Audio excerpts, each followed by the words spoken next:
Alvina's heart shattered when the letter arrived. Its cold, official words confirming her deepest fear: Jonas, her lover, was dead. The war had stolen him, leaving only memories and a hollow ache that clung to her like damp rot. Once vibrant with the scent of wildflowers and their shared laughter, the Lithuanian countryside now reeked of wet earth and decay, mirroring her grief. Days bled into weeks, and Alvina's despair consumed her.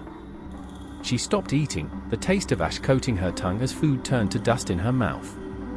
Her voice fell silent, her lips cracked and dry. The world felt like a fading echo, and she spent her nights staring at the attic rafters, where a coarse hemp rope hung, knotted tightly, its rough, musty scent filling the air with a promise of release. She had chosen it carefully, testing its strength with trembling hands, the fibers biting into her palms as she whispered Jonas's name. Each evening, she sat on the attic floor, the cold boards creaking under her weight, tracing the rope's texture with her fingers, imagining the weight of her body pulling it taut. Ending her pain was a bitter comfort, the only way she could see to join him. High in the realm of shadows, where the old gods linger, Veliuona, the Lithuanian goddess of the dead, felt Alvina's pain ripple through the veil. Her spectral form, cloaked in mist that smelled of frost and ancient bone, hovered over the mortal world, her timeless eyes drawn to the girl's sorrow.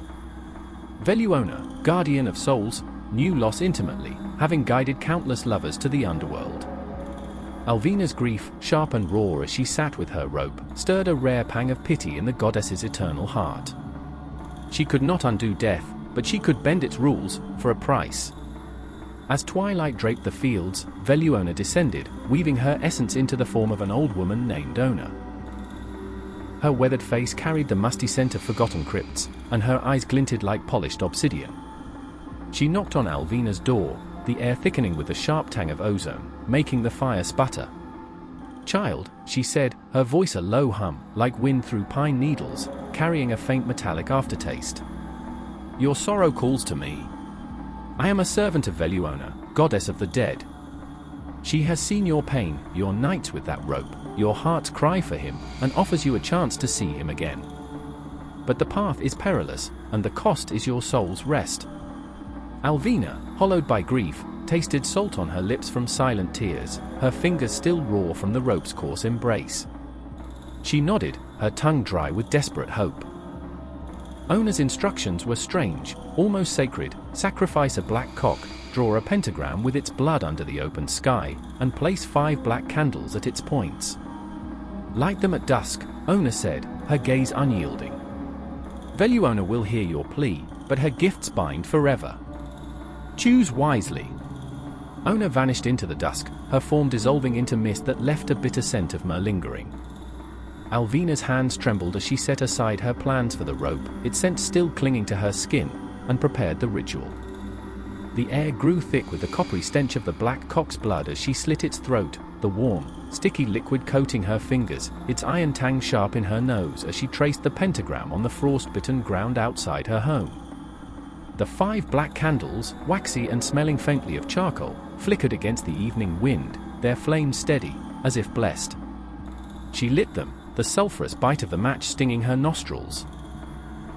As the final candle flared, a low hum rose from the earth, and the air grew heavy, tasting of ozone and overripe fruit.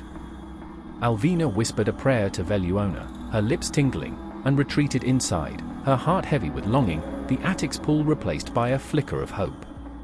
In the realm of the dead, Veliuona watched, her spectral form shimmering with the cold scent of river mist.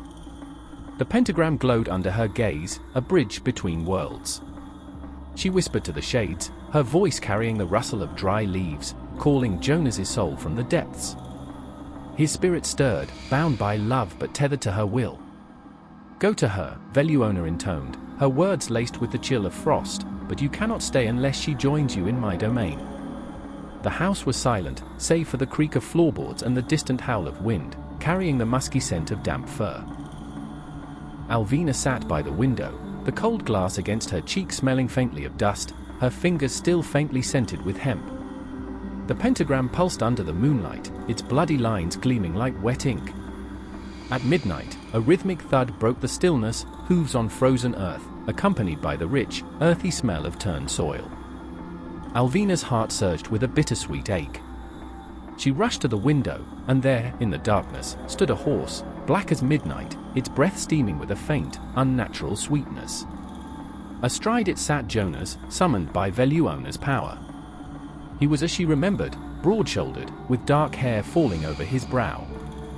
His eyes, shadowed and hollow, held a flicker of the warmth she loved. His smile, soft but strained, beckoned her. "Alvina," he called, his voice resonant, carrying the faint taste of cold stone in the air. Behind him, unseen, Veliuona's presence lingered, her misty form exuding the sharp scent of pine and decay, enforcing the ritual's terms. Alvina's joy was tempered by sorrow, the weight of her choice pressing against her chest.